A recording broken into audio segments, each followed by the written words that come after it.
खालिद बिन वलीद को दुनिया का सबसे ग्रेटेस्ट जनरल समझा जाता है। नेपोलियन, अलेक्जेंडर द ग्रेट और जूलियस सीजर जिंदगी में कभी न कभी कोई न कोई जंग जरूर हार चुके हैं, लेकिन खालिद बिन वलीद दुनिया के वाहिद जनरल हैं जो अपनी पूरी जिंदगी में कोई भी जंग नहीं हारे। ये सिर्फ मुसलमान ही नहीं बल्कि पूरी दुनिया मानती है। और जंग के दौरान खालिद बिन वलीद की स्ट्रेटजीज और प्लानिंग को आज भी ऑक्सफोर्ड और हार्वर्ड जैसी यूनिवर्सिटीज में पढ़ाया जाता है। लेकिन खालिद बिन वलीद की जंगों में आखिर ऐसी क्या खास बात थी कि आज 1400 साल बाद भी पूरी दुनिया उन्हें याद करती है? Let's find out. मुसलमानों के खलीफा अबू बकर रज़ी अल्लाह ताला अन्हु के हुक्म पर खालिद बिन वलीद ने द ग्रेट पर्शियन एम्पायर पर हमला कर दिया और सिर्फ 18,000 मुसलमानों के साथ 40,000 की पर्शियन फौज को बहुत आसानी से क्रश कर दिया। इस जीत के बाद मुसलमान पहली दफा अरब से बाहर निकलकर एक ग्लोबल पावर बनने की तरफ जाने लगे, क्योंकि अब मुसलमानों ने अरब से बाहर पर्शियन एम्पायर के एक बहुत अहम प्रोविंस कुवैत को फतह कर लिया था। जैसे ही ईरान के बादशाह को पता चला कि मुसलमानों ने उनकी फौज को बहुत आसानी से हरा दिया, नई 40,000 की फौज खालिद बिन वलीद की तरफ रवाना की गई। लेकिन खालिद बिन वलीद ने कुवैत फतह करते ही डायरेक्टली अपने जासूसों को पूरे इलाके में फैला दिया था, ताकि हर खतरे का उन्हें पहले से पता चल जाए। ये स्पाइज हर तरफ फैल गए और बहुत दूर जाकर उन्होंने देखा कि पर्शियन एम्पायर की 40,000 की फौज बहुत तेजी से मुसलमानों की तरफ बढ़ रही है। तो खालिद बिन वलीद अपनी सारी फौज लेकर उसी फौज की तरफ कुवैत से बाहर अबलाह की तरफ जाने लगे। अबलाह उस वक्त कुवैत से बाहर एक इलाका था जिसे आज के जमाने में इराक कहा जाता है। अब एक तरफ मुसलमानों की 17,000 की फौज खड़ी थी और दूसरी तरफ पर्शियन एम्पायर की 40,000 की फौज थी। पर्शियन जनरल सामने आया और खालिद बिन वलीद को चैलेंज किया, लेकिन मुसलमानों की फौज से एक आम सिपाही आगे बढ़ा और जाकर उसे खत्म कर दिया। एक बार फिर पर्शिया की फौज का जनरल जंग शुरू होने से पहले ही मारा गया, जिसके बाद दोनों फौजों ने एक दूसरे पर फुल फ्लाइट अटैक कर दिया और बहुत सख्त जंग शुरू हुई। लेकिन पर्शियन आर्मी की तादाद बहुत ज्यादा थी, जिसकी वजह से आहिस्ता आहिस्ता बहुत से मुसलमान शहीद होने लगे। ये देखकर पहली बार खालिद बिन वलीद ने मजबूरन मुसलमानों को जंग से पीछे हटने का हुक्म दिया और ऐसा लगने लगा कि मुसलमान आखिरकार जंग छोड़कर भाग रहे हैं। ये देखकर पर्शियन फौज जीत की खुशी में बहुत तेजी से मुसलमानों का पीछा करने लगी। पर्शियन फौज मुसलमानों के पीछे इतनी तेजी से आई कि उनकी फौज की 2 लाइंस एक दूसरे से बहुत दूर हो गईं। And if you look closely, मुसलमान बिल्कुल सीधी लाइन में पीछे नहीं आ रहे बल्कि एक दूसरे से दूर जा रहे हैं। आखिर पर्शियन फौज मुसलमानों का पीछा करते करते एक दूसरे से इतने दूर हो गए कि उनकी आर्मी एक नहीं बल्कि कई छोटे छोटे ग्रुप्स में बंट गई और उनकी फौज के दरमियान 2 बड़े गैप्स बन गए।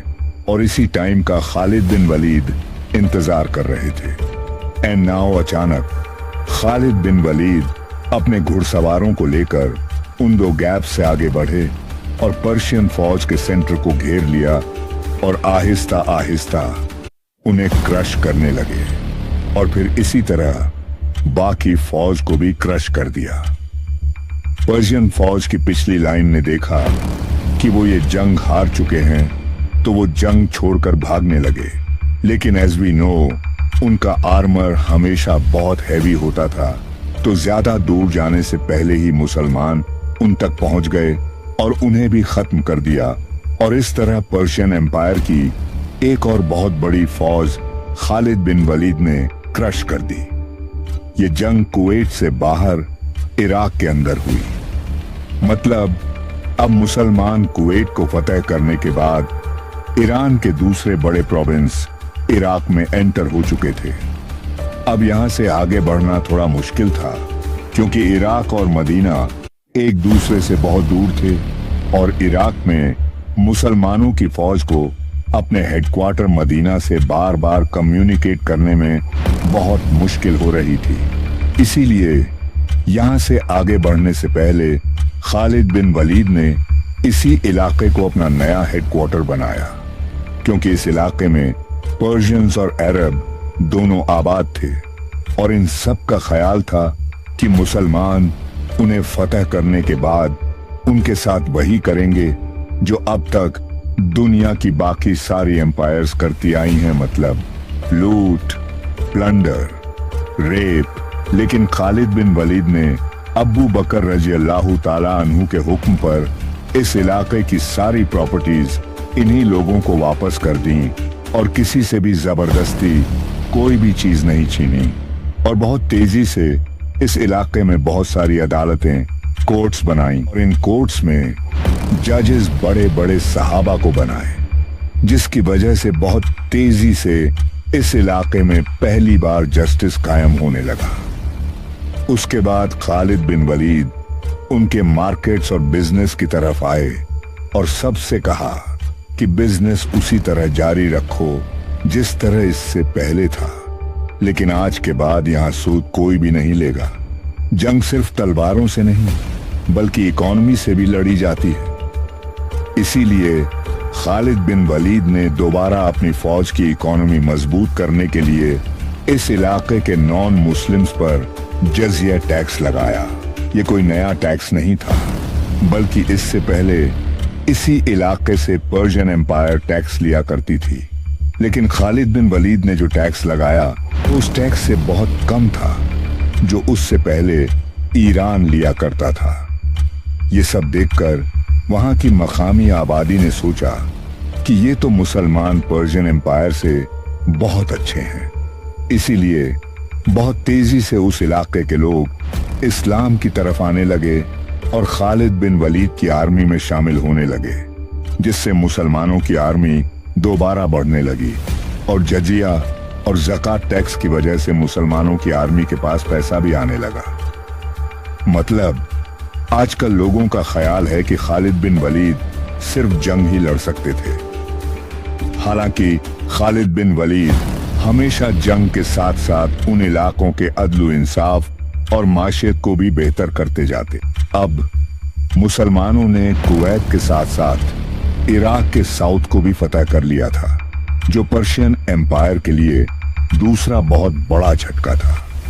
जब पर्शियन बादशाह को एक बार फिर खबर मिली कि उनकी एक और फौज मुसलमानों से बुरी तरह हार चुकी है, तो उन्होंने दोबारा अपनी एम्पायर के शुमाल और मशरिक से 2 नई फौजें मुसलमानों की तरफ रवाना की और उन्हें उस जगह वल्जह में एक साथ मिलकर मुसलमानों को खत्म करने का हुक्म दिया। लेकिन पर्शियन बादशाह हर तरफ से फौज जमा कर रहा था, सिवाय अपने मगरिबी बॉर्डर से, क्योंकि ये बॉर्डर रोमन एम्पायर के साथ टकराता था और ईरान के बादशाह को ये फिक्र थी कि कहीं रोमन एम्पायर इस सब का फायदा उठाकर पर्शियन एम्पायर पर हमला न कर दे। लेकिन रोमन एम्पायर ने कभी भी हमला नहीं किया, क्योंकि कुछ ही अरसे बाद मुसलमानों ने रोमन एम्पायर पर भी हमला कर दिया, जिसे हम इसी स्टोरी में एक्सप्लेन करेंगे, तो सब्सक्राइब करें। खालिद बिन वलीद ने जिन इलाकों को फतह किया उनमें से बहुत सारे लोगों ने इस्लाम कबूल कर लिया और अब वो सारे लोग मुसलमानों के लिए स्पाइज और जासूस बन चुके थे, जिसकी वजह से मुसलमानों की इंटेलिजेंस एजेंसी और भी ज्यादा मजबूत होने लगी, क्योंकि ये नए मुसलमान ईरान को अरबों से बहुत ज्यादा अच्छी तरह समझते थे, जिसकी वजह से खालिद बिन वलीद तक ये खबर बहुत तेजी से पहुंची कि 2 बहुत बड़ी फौजें उनकी तरफ तेजी से बढ़ रही हैं और खालिद बिन वलीद को इस बात का पता था कि अगर ये 2 फौजें एक जगह पर यूनाइट हो गईं तो उन्हें हराना इम्पॉसिबल हो जाएगा। तो मुसलमानों ने इस सब को रोकने के लिए प्लानिंग शुरू कर दी। मुसलमानों ने देखा कि ये दो फौजें जिस इलाके से आ रही हैं, वो इलाका बहुत ही सब्ज और पहाड़ी इलाका है और ये लोग सहारा के बिल्कुल भी आदी नहीं हैं। इसलिए मुसलमान अगर सहारा की तरफ से जाएं, तो वो उनमें से एक फौज तक बहुत तेजी से पहुंच सकते हैं। तो खालिद बिन वलीद अपनी फौज लेकर फुल स्पीड में इराक के सहारा को क्रॉस करते हुए पहली फौज के पास वल्जा पहुंचे। मुसलमानों और पर्शियन की पहली फौज वल्जा में आमने सामने हुई। पर्शियन फौज का जनरल ये देखकर हैरान हो गया कि जितना उसे बताया गया था उससे तो मुसलमानों की फौज बहुत ही कम है। मतलब मुसलमानों में ज्यादातर पैदल सिपाही हैं और घोड़े वाले तो बहुत ही कम हैं, जिसकी वजह से इस फौज में जीतने की काफी उम्मीद पैदा हुई। पर्शियन फौज से उनका चैंपियन सामने आया, जिसे उसकी बहुत बड़ी और अपनी मजबूत जिसामत की वजह से पर्शियंस ने फारसी में एक बहुत मशहूर नाम दिया था, हजार मर्द, जिसका मतलब है हजार मर्द के बराबर। खालिद बिन वलीद उस चैंपियन से लड़ने गए और कुछ ही वक्त में उसे मार दिया, जिसके बाद दोनों फौजें जंग के लिए तैयार हो गईं।